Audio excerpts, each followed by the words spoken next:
नमस्कार दोस्तों, आपका स्वागत है। आज जो हम कहानी देखने वाले हैं वो एक सच्ची कहानी है। ये जिस लड़की की कहानी है उसका नाम है कोनी। ये इटली के रहने वाली है। वो ये कहते हैं कि तकरीबन 2006 से 7 के बीच उसका एक एक्सीडेंट हुआ था कार का। और वो ये कहते हैं कि वो कार का एक्सीडेंट इतना भयानक था दोस्तों कि वो एक पेड़ से टकराई थी और बाद में उसको कुछ पता नहीं चला कि आखिर उसके साथ क्या हुआ। वो बहुत ही ज़्यादा मतलब उसको लगा था। और बाद में कोनी ये कहती है कि उसकी जो आत्मा थी वो उसके शरीर से बाहर जा रही थी। और कोनी ये कहते हैं कि वो ऊपर-ऊपर चली गई और एक ऐसी दुनिया में उसने देखा दोस्तों कि जैसे एक बहुत ही बड़ा हॉल था और पूरी तरीके से वाइट हॉल। और वो ये कह रही थी कि जैसे बहुत सारे बादल हो वहाँ पर, इतना वो सुंदर लग रहा था।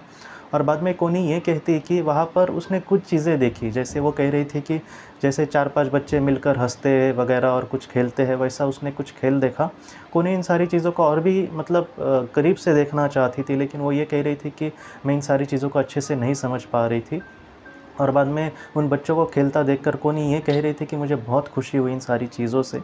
और कोनी बाद में ये कहती है कि वो दुनिया ऐसी थी दोस्तों, जैसे पृथ्वी पर बहुत सारी टेंशन या फिर बहुत सारी समस्याएं हमें होती है, लेकिन वो दुनिया ऐसी थी जहाँ पर कुछ भी उसको टेंशन नहीं था या फिर ऐसे लग रहा था कि मैं सारी दुनिया से पूरी तरीके से आज़ाद हूँ, मुक्त हूँ। वो ये कहते हैं कि मैं बार-बार सोच रही थी अपने जीवन के बारे में कि ये कोई टेंशन है या फिर ये जब हो जाएगा तब मैं खुश रहूँगी। लेकिन वैसा उसको मतलब जो टेंशन कुछ लोग होते हैं ना कि सब कुछ अच्छा हो फिर भी वो टेंशन के बारे में सोचते हैं, तो वैसे टेंशन के बारे में सोचकर भी वो दुखी नहीं हो रही थी। तो इस तरीके से वो पूरी तरीके से मुक्त थी।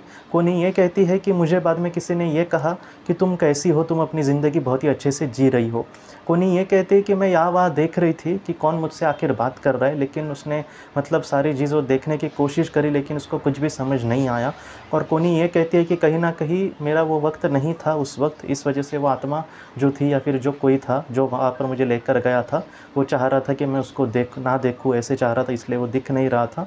लेकिन कोनी ये कहती है कि वो जो दुनिया थी, वो इतनी सुंदर थी, जैसे वो कह रही थी कि म मुझे दूर-दूर सुंदर-सुंदर घर दिख रहे थे। ऐसे लग रहा था कि मैं वहाँ पर घूमूँ, क्योंकि ऐसा है पेंटिंग में आपने वग़ैरह घर देखे होंगे जहाँ पर एक सुंदर घर है, उसके सामने एक सुंदर तालाब है, उस तालाब में सुंदर-सुंदर कमल फूले हैं, उसमें एक छोटी-सी नाव है। तो इस तरीके से दृश्य उसको वहाँ पर दिख रहे थे और कोनी ये कह रही है कि मुझे बहुत अच्छा लग रहा था इन सारी चीज़ों से। लेकिन उसने बाद में यही तय किया कि हाँ ठीक है, जहाँ पर उसको जाने की परमिशन होगी वहाँ पर ही जाएगी। और इसके बाद कोनी ने ये कहा कि वो सारी जो चीज़ें थी वो फिर से उसके सामने धूमिल होती जा रही थी। और वो थोड़ी-सी डर गई कि मैं क्यों इन सारी चीज़ों से धूमिल हो जा रही हूँ या फिर इससे दूर जा रही हूँ।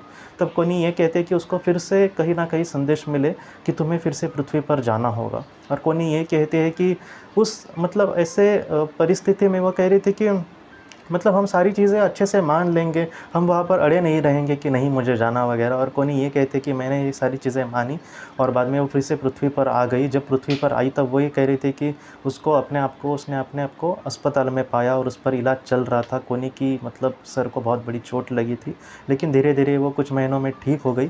कोनी ये कहती है कि मैं हमेशा आज भी अपनी आँखें जब बंद करती हूँ तब वही घर, वही बच्चे मुझे खेलते हुए दिखाई देते हैं। कोनी ये कहती है कि जैसे उसने वो जीसस को बहुत मानती है, वो क्रिश्चियन है, तो वो ये कहते हैं कि कहीं न कहीं बाइबल में भी ऐसा वर्णन है कि एक सुंदर जगह पर मैं तुम्हें लेकर जाऊँगा और वो जगह वो थी।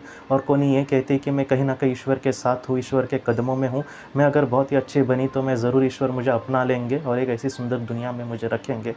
कोनी की ये कहानी जो है दोस्तों हमें ये सिखाती है कि हम जिस भी भगवान को मानते हैं, वो किसी धर्म के भी हो, कोई भी धर्म के हो, बस हमारी जो श्रद्धा है वो सच्ची होनी चाहिए।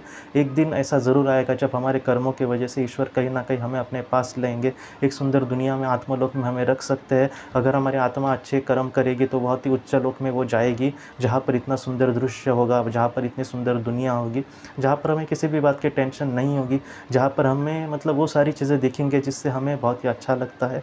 बस हमारे कर्म जो है दोस्तों उसी तरीके से हम अपने जीवन में आगे बड़े अच्छे कर्म करके एक ऐसा अच्छा कर्म करने वाला इंसान जो होता है वो दोस्तों पृथ्वी पर चाहे दुःख या फिर बहुत ही बड़ी मतलब समस्या से गुज़रे, लेकिन आत्मलोक में अपने आप को वो बहुत ही खुश पाएगा दोस्तों। तो दोस्तों हम अपनी अगली वीडियो में मिलते हैं किसी नए विषय को लेकर। तब तक आप अपना, अपने परिवार का ख़्याल रखना। आपका बहुत-बहुत धन्यवाद। ज़िंदगी की रोशनी ये एक कंसल्टेंसी है जो ऐसे लोगों को मदद करने की कोशिश करती है जिन्होंने किसी अपने को खोया है या फिर जो लोग अपने जीवन में बहुत ही ज़्यादा दुखी है। जो लोग इस संस्था के साथ जुड़ते हैं उनको इस विषय की किताबें और जानकारी भेजी जाएगी। इसके साथ साथ जो लोग पास्ट लाइफ रिग्रेशन थेरेपिस्ट के पास नहीं जा सकते, अगर वो घर पे अभ्यास कर सके, इस वजह से उनको पास्ट लाइफ रिग्रेशन की ऑडियोज़ भी भेजी जाएगी। और इसके साथ साथ ध्यान में एकाग्रता बढ़ाने के लिए कुल मिलाकर 5 ऑडियोज़ भी उनको भेजी जाएंगी। तो जो लोग इस संस्था के साथ जुड़ते हैं उनको यह सारी चीज़ें उनके ईमेल पर या फिर व्हाट्सएप पर भेजी जाएंगी। अगर आपको इस संस्था के साथ जुड़ना है तो कृपया इस नंबर पे व्हाट्सएप करें।